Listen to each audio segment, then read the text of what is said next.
প্রেগনেন্সির এই লাস্টের দিকটায় এসে শরীরটা আমার প্রায়ই খারাপ হয়ে যাচ্ছে, যার কারণে আমি খুবই চিন্তায় পড়ে গেছি আর ভিডিও করতে পারছি না। তো আমি এখন তো ভেবেইছি যে ঠিক আছে, ভিডিওটা না করলে আমার চলবে, কিন্তু এতদিন যখন আমি সাবধানে থাকলাম তখন তো আর কিছুদিন আমার কাছে, তো এখন শরীরটার দিকে আমার একটু খেয়াল রাখতে হবে, যার কারণে আমি প্রত্যেক দিন কিন্তু ভিডিও আপলোড করতে পারছি না। তোমরা সেটা দেখতেই পাচ্ছ, তো একটু পাশে থেকো, তোমাদের সকলকেই বলবো।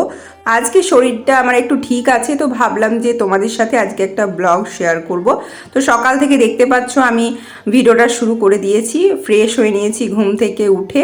তো তারপরে আমি খাবার খেতে চলে গিয়েছি। তোমরা তো জানো এখন এই মাথা সলিডসটা অ্যাভয়েড করছি, তো সেই কারণে সুজিটা খাই আমি প্রত্যেক দিন সকালবেলাতেই।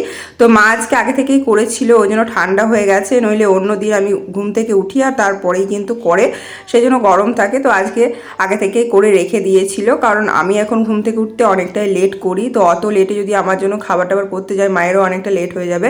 তো দেখতেই পেলে খাবারটা খেয়ে সোজা চলে এসেছি আমি বিছানাটা গোছাতে। অনেক দিন ধরেই আর কি বিছানাটা এইভাবে পাতায় আছে, কারণ শরীর ঠিক না থাকলে না কোনো কিছু করতে ভালো লাগে না। আর মাকেও আমি করতে দিই না, তার কারণ হচ্ছে আমার সব কিছু বিরক্ত লাগে শরীর খারাপ থাকলে। তো হচ্ছে আজকে যেহেতু ঠিক আছি, ভাবলাম যে লেপের খোলটা বালিশের খোলগুলো আমি দিয়ে দিই, মা পরিষ্কার করে দেবে আর কি। তো হচ্ছে যে আমি তো এখন সর্ষের তেল ইউজ করি, তো যার কারণে অনেকটাই চিট ধরে যায় বিছানাপত্রতে, তো কিছুদিন পরপরই কিন্তু কাচতে হয়। তো সেই জন্যই আর কি সব কিছুই আমি রেখে দিচ্ছি। আর আমি তো এখন কাছাকাছি করতে পারবো না, আর মায়ের কাছে যবে থেকে এসেছি আমাকে কিছু করতেও দেয়নি আর কিছু করতেও হয়নি। আর তোমার দাদাভাইয়ের কাছে যখন ছিলাম তখন তো ও আমাকে কিছু করতে দিত না, ও করতো। তো এই পরিস্থিতিটা সব মেয়েদের কাছে একটা কঠিন পরিস্থিতি, আর এই সময় কিন্তু সব মেয়েরাই মনে রাখে যে কে তার পাশে রয়েছে আর কে তাকে কিন্তু কষ্ট দিচ্ছে, দুঃখ দিচ্ছে, সেই সব কিছু কিন্তু একটা মেয়ে সারা জীবন মনে রাখে। তো আমাকে কিন্তু আমার মা বাবা আমার বর কিন্তু মাথায় করে রেখেছে, এই সময় প্রচুর যত্ন আত্তি করছে। তো হচ্ছে যে এটা তো আমার সারা জীবন মনে থাকবে যে এতটা আমাকে যত্ন করেছে। আমার বর বিশেষ করে আমাকে এতটা কেয়ার করেছিল ওইখানে যখন ছিলাম, আর যখন আসে ও তো আমাকে আরও পরিমাণ কেয়ার করে। তো সেটা তো সারা জীবন মনে রাখার। তবে যারা যারা কষ্ট দিয়েছে সেটা তো সারা জীবন মনেই থেকে যাবে, কারণ এই পরিস্থিতিটা কিন্তু সব মেয়েরাই মনে রাখে, এটা কিন্তু বাস্তব কথা। তো বন্ধুরা দেখো, আমার বিছানাটা গোছানো হয়ে গেছে, তারপর কিন্তু আমি কাপড় ছেড়ে নিয়েছি, আর তারপরে আমি ঠাকুরের সমস্ত বাসনগুলো নিয়ে নিলাম। আমি সব ঠাকুরকে কিন্তু জল মিষ্টি খেতে দিই। তো হচ্ছে সকলের থালা বাসনগুলো নিয়ে আমি বাইরে চলে গেছিলাম, তারপরে যে দেখো ধুয়ে পরিষ্কার করে আমি চলে এসেছি। এবার হচ্ছে সব কিছু আমি সাজিয়ে নিয়ে সকলকে খেতে দিয়ে গোপালকে পুজো করে নিয়েছি। এখানে এখন গোপালকে আমি আরতি করবো আর কি, পুরো ভিডিওটা আমি দিলাম না, নইলে অনেক বড় হয়ে যাবে। আর তোমরা তো অনেকেই বলো যে গোপাল সেবাটা রেগুলার হয়ে যায়, তো সেই জন্য আর দিন আর এখন অতটা আমি পারি না করতে, কারণ কষ্ট হয় শরীরের মধ্যে। বারবার ক্যামেরাটাকে এদিক থেকে ওদিক করা, পুজো করা অতটা এখন আর সম্ভব হয়ে ওঠে না, তাই আমি আর কি ছোটোখাটোভাবেই তোমাদের সাথে শেয়ার করি রোজ। এই যে আমার পুজো করা হয়ে গেছে, আর শঙ্খটা না এইভাবে রাখতে হয়, এটা আমি কিছুদিন আগেই জেনেছি আমাদের গ্রামে ঠাকুরমশাইয়ের কাছ থেকে, তো ওইভাবে এখন রাখছি। কিছুদিন আর সময় আছে, তারপরে তো নার্সিংহোম যাব পুচকুকে আনতে। গোপালকে তো সেবা করতে হবে, তো আমাদের গ্রামে ঠাকুরমশাইকে গোপাল সেবা করার দায়িত্বটা দিয়েছি, তিনি রোজ এসে আমাদের বাড়িতে গোপাল সেবা করে দিয়ে যাবে। যার জন্য আমি চিড়ে বাতাসা, আমুল দুধ, তারপর নকুল দানা, ধূপশোলকা সব কিছু আর কি হাতের কাছে রেডি করে দিয়ে যাচ্ছি, যাতে ঠাকুরমশাই কোনো অসুবিধে না হয়। আর এইখানে দেখো আমি আজকে মুড়ি খাবো, তার কারণ হচ্ছে প্রত্যেক দিন খিচুড়ি খেতে আমার ভালো লাগছিল না একদমই। তো অনেক দিন ধরে খিচুড়িটা একটা রেগুলার হয়ে গেছিলো, সেই জন্য ভাবলাম যে না আজকে মুড়ি খাবো। আর আলু সেদ্ধ মুড়িটা তো আমার খুবই ভালো লাগে খেতে, তো মাকে সেটাই বলেছি আলু সেদ্ধ মুড়ি খাবো। ঠিক আছে, দুপুরের খাওয়া দাওয়া সেরে আমি চলে এসেছিলাম ছাদে একটু রোদ নিতে, কারণ বাড়ির ভেতরে প্রচণ্ড পরিমাণে ঠান্ডা, আর আমাদের বাড়ির ভেতরটাতে না রোদ ঢোকে না, তো খুবই ঠান্ডা লাগে। তো ছাদে চলে এসেছি। আজকে তো 13 তারিখ, আর বেশি দিন সময় নেই ডেলিভারি হতে, তো এখন আমি আর সেভাবে ছাদে আসা যাওয়া করি না। ঠিক আছে, তো আজকে এলাম, আর তার আগের দিন একবার এসেছিলাম, কারণ এতটা ঠান্ডা পড়ে গেছে এইদিকে বাড়ির ভেতরে আর থাকা যাচ্ছে না। তো স্নানের পর আমি একবার ছাদে রোদ পোহাতে আসি। আর আরেকটা কথা বলতে আমি এই ভিডিওটা অন করলাম, সেটা হচ্ছে যে ফেসবুকে আমাকে 3-4 জন মতন মেসেজ করেছে, আর ইউটিউবে হয়তো 1-2 জন, যে টুইন্স বেবি মানে জোড়া বাচ্চা আছে কি না। তো তাদেরকে বলি, এই দেখো এই কথাটা দেখে আমার নিজের একটু হাসি পেয়েছিল, কিন্তু এটা হাসার বিষয় না। হ্যাঁ হতেই পারে, অনেকের মনে এই প্রশ্নটা হতেই পারে, ঠিক আছে, আর থাকেও তো, তাই না?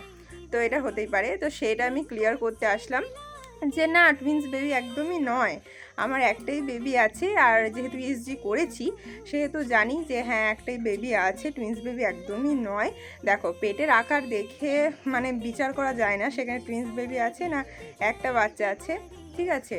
তো ওটা ভাবার কিছু বিষয় নেই, একটাই বেবি আছে। আর হচ্ছে যে আমি তোমাদেরকে এই মুহূর্তে ওই ফটোটা দেখাতে পারছি না, তার কারণ বাড়ি থেকে মানা আছে বাচ্চা না হওয়া অবধি কোনো ফটো বা কিছু যত জানেও আমি মানে সোশ্যাল মিডিয়ায় না দেখাই, তো সেই জন্য আমি দেখাইনি, ঠিক আছে তোমাদেরকে, নইলে আমি ওগুলো দেখাতাম তোমাদেরকে।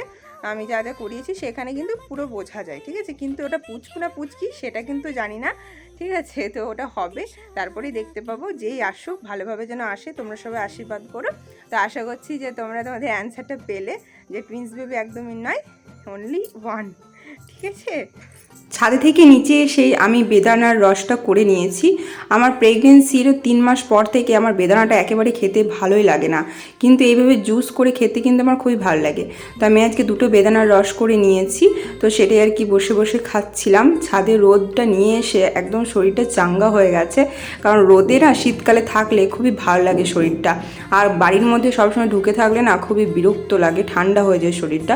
তো খাবারটা খেয়ে নিয়ে আমি গিয়েছিলাম রুমের ভেতরে। আমার বড় স্ট্যান্ডটা দেখতেই পাচ্ছ ভাঙাচুরা একদম পড়ে আছে ভেতরে, আর বাবা এদিকে আমাকে 1 বয়ান সোনপাপড়ি মিষ্টি এনে দিয়েছিল। এখন তো আমার মিষ্টি খাওয়া বারণ, তো আমি জাস্ট 1-2 খাই, রোজ খাই না। তো হচ্ছে আমার খিদে পেয়ে যায় তখন 1-2 খাই আর কি। এই মিষ্টিগুলো আমার খুবই ভালো লাগে, ওই জন্য বাবা এনে দিয়েছে, কারণ আমার রাত 2-3টে যখন খুশি খিদে পেয়ে যায়, তো তখন আর কি করা যাবে, সেই জন্য এটা আনা আছে, বিস্কিট আনা আছে।